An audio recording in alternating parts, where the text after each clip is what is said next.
Ever wondered why some stocks actually stay flat or go negative while other stocks just decided to go 5 times, 10 times, 20 times, or even 100 times shareholder return over a certain period of time?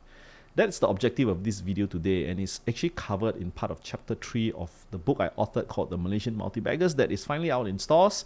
So the video is really trying to dissect it into some kind of a template that we can use to help us identify these multi-bagger stock behaviors.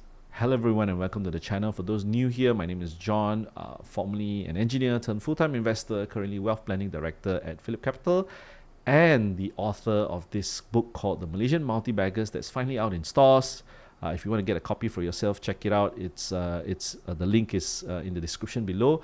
So ironically, when you want to find this kind of quality companies or multi-baggers, it's not really about finding cheap stocks because value investing, it's always this perceived notion that you should look for companies that trade at 50 cents on the dollar, companies that are below a certain tangible value.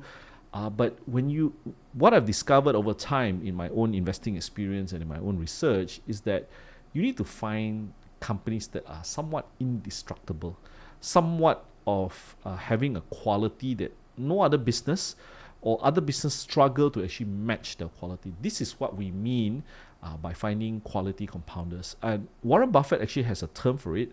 Some call it durable competitive advantage. Warren Buffett uses this analogy called moat. Now, for those of you unfamiliar with moat or economic moat, the moat originally came from the name or a term given for the body of water around a castle. And this was used to protect from invaders, from other people who wanted to attack the palace. And if you draw that parallel into the business world today, Warren Buffett used this term called economic moat to actually show or to try to tease out what are the qualities that a business actually exhibit that actually protects them from competitive forces, other businesses that want to take away their market share. That is what he meant about economic moat. There's this sustainable competitive advantage that protects the company's profits from other rivals. So there's actually five broad moats, and these have been widely debated or discussed, and there is a general consensus of what these 5 moats actually represent, and I'm going to break it down into this video with examples so that you can actually understand what are these moats and what does competitive advantage actually mean. One of the first moats is this thing called intangible assets. Now, the definition of it is around the point of having a non-physical advantage that competitors cannot legally or practically replicate from the business or the company that actually owns this moat. So a good example would be a strong brand name. So imagine brands like the Ferraris of this world, Lamborghinis, you can copy probably the design, the technical design of the car, like someone like in Sweden, like Koenigsegg, but people cannot actually copy the brand that Ferrari or Lamborghini or even Koenigsegg actually represents. So another example of an intangible asset would be patents, especially for pharmaceutical companies. They do a lot of R&D. They go through clinical trials to develop a drug, and the government and regulatory bodies actually grant them patents that protect the rights for them to manufacture, to distribute, to make sale of the drug that they have experimented and produced over a certain period of time, usually 20 to 25 years. So during that period of time, competitors cannot blindly just copy they through either illegal means or through malpractices, copy someone else's research and try to produce this drug on their own. So that's the second way of the intangible asset representation. The third is actually government licenses. So like in Malaysia where I live, there's only one single generation distribution supplier of electricity, which is Tenaga Nasional over in Peninsular Malaysia. So the government actually grants them or regulates the tariff. They are at the mercy, Tenaga Nasional is at the mercy of the tariff rates set by the government, but they are also protected because no other energy generation or any other energy distributor can actually come into this turf that is already regulated by the Malaysian government. They have been what we call independent power producers, but that is granted by the government through a regulatory body called Suruhanjaya Tenaga. But by and large, you think about all these protection, either regulation, patents, or either a strong brand name that gives this company the intangible asset competitive advantage. So that's the first one, intangible assets. The second moat is actually this thing called switching costs. Now, in layman terms, I like to use this term called the hassle of saying goodbye. Imagine you're an Android user or you're an Apple user. So I used to be an Android user, and I loved the way it was so hassle-free to connect to your tablet, to your PC, or even to a thumb drive where you can copy files, into your hard disk seamlessly, right? And it's very in a way it's so open, but that also has its cons where malicious viruses. It's easier to actually attack an Android system. I've now switched over to the Apple system. And I find the seamlessness of the Apple ecosystem. If you have a Mac, you have a tablet, it's so seamless, especially when they work together as one in an ecosystem. The hassle obviously is you are locked into the Apple ecosystem. So that is a perfect example of this switching cost, because once people get used either to the Apple system or the Android system, to make that switch, it's not to say it's impossible, but why the hassle, right? And I think a lot of companies, the moment they offer some kind of a software or a service or a particular product that you're so used to it, and for you to switch to something else is just negligible in terms of maybe paying. I mean, if you switch, maybe it's on like 5% savings, but you're so used to it, it says, I rather pay this premium of 5% because I'm so comfortable to this particular ecosystem, right? So how we define switching costs is really the obstacles of or how difficult or expensive it is to actually for a customer to change the product, and it actually involves cost, time, probably the stress of learning new things as well. So that really encapsulates what we mean by the moat of switching costs, number 2.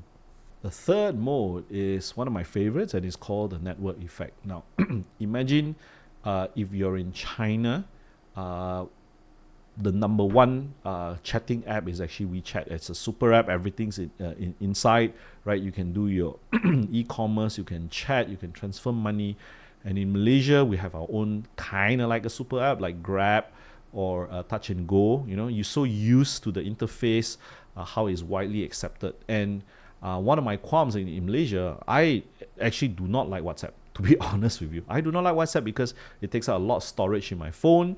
Whenever I have WhatsApp web open on my Windows, it's very laggy as compared to Telegram. It has, for me, more superior technological back interface, the back architecture. But why am I still on WhatsApp? Because it's predominantly used by most of my business associates, clients, or friends, or family members. It's really, they have built that leadership in that network effect, because you want to be in Facebook because your family is there. And especially to the younger generation, they said Facebook is for dinosaurs, for old people, right? For Gen X and above, right? And I don't like to be in WhatsApp because it's slow, but I got no choice, because to do business, to contact my family, everyone's on WhatsApp. That is a very, very powerful mode, the network effect mode, and it's very almost impossible for a competitor to actually come in, especially when they have reached a certain scale. Now imagine trying to port all all WhatsApp users over to Telegram, or for Telegram to port over to WhatsApp. One will say that, Telegram is superior, or if you go to Korea, it would be Line. You go to China, it would be WeChat and things like this. So the moment they hit, I would say, a certain velocity or certain scale, not many people want to move out of it. And that is the power of network effect. Another good example would be payment networks. If you think about global payment networks, there's only a few guys in the world that actually do it, Visa, MasterCard. And that is a very, very, very powerful mode. I mean, there's this argument that, stable coins and other payment networks and AI will actually disrupt them. I personally don't believe so, but again, that's a topic to be discussed for another day. But that is actually the third mode I want to talk about, network effects. Mode number 4 is actually cost advantage. Cheaper, faster, and better. I think the Chinese have been the champions in trying to manufacture or to build products and services that are cheap. Look at where the EV industry that they developed over the past 10 years. Today, they're on par or even better than the American counterparts and the European counterparts. So that is one example. I think another example would be someone like an airline or low-cost airline like AirAsia, because what they do is they turn around a plane in 25 minutes, much faster than that of a full service carrier like Malaysia Airlines or Singapore Airlines, because it's as cost efficient as possible. You want to have certain amenities within your flight, pay for it. You pay for extra leg room, you pay for extra baggage, and I think they just want to ensure they can pack as many people on the planes as possible. That's why you see very narrow seat pitches, very, it's not wide. You're not going to get a very wide seat, right? You don't get audio visual entertainment on the airplane. If you want, you have to bring your own device. Things like this actually allow them to be as cost efficient as possible. Another example would be supermarkets, especially those large scale supermarkets in the US like Walmart, or a better example would be someone like Costco. These guys have a massive scale that allow bulk buying, and the suppliers actually want to be on the list because they know that the moment they secure a contract from Walmart or Costco, or in Malaysia would be someone like an Aeon or a Jaya Grocer, they know that the volumes is going to be big. So these are examples of the fourth mode, cost advantage. So mode number 5 is actually about efficient scale. Now, compared to the fourth mode, which is cost advantage, you want to make everything as cheap as possible. Efficient scale, ironically, is quite the opposite. The barriers to entry for usually an efficient scale mode business is very, very high capex. So what do I mean? An example would be utilities. So for you to start a utility company, you want to produce power, you want to generate electricity or to distribute utilities, right? You need an upfront investment that's huge. And I think no small player is going to come up with 10 million and you're going to build like a water treatment plant, or an electricity generation plant. You need someone to invest billions in today's day and age to be able to reach that kind of scale, to be able to produce electricity, that kind of cost, and to distribute it. So markets only make financial sense for a few companies to actually do that, because the upfront commitment is so high, and if you don't regulate the market that allow free-for-all kind of competition, then how does a government or a regulator actually protect the companies that actually took that risk to actually fork up that money to actually create all these assets? So local utility companies are a great example. I think in the US or more modern markets, they allow a little bit of free market economics because they know that if they only allow a competition, then it becomes less efficient. It is monopolistic, that they gauge prices.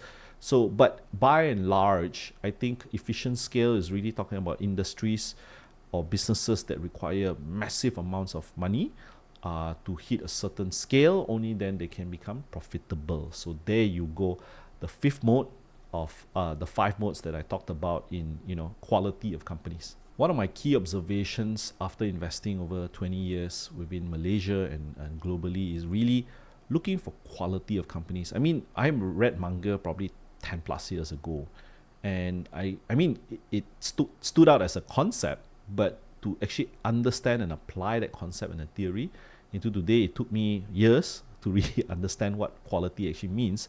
And I think you can start by understanding these 5 modes that I've just explained, because these are what I would say manifested in companies that have compounded shareholder return.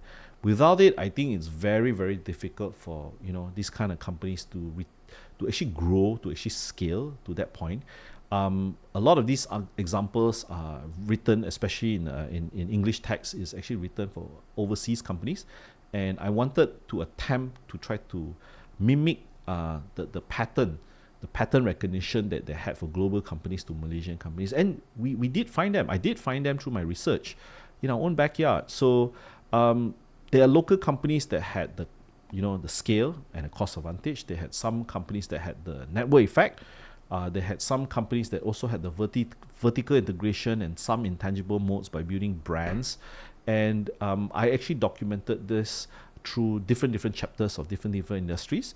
But in chapter 3 was really like the template or the concept. Then when you moved into different chapters where each industry is actually explained, it is actually further refined, further articulated so that you get a better understanding through examples. So there you go. Let me know what you think in the comment. I mean, I've benefited tremendously from some of the companies mentioned within this chapters in this book. And I do hope that you'll be able to take away and to find your next multi-bagger. Let me know what other ideas you think I should include, especially for quality companies, your own observation, your own experiences. And I look forward to, if you can come to the book signing, looking forward to seeing you at the book launch event.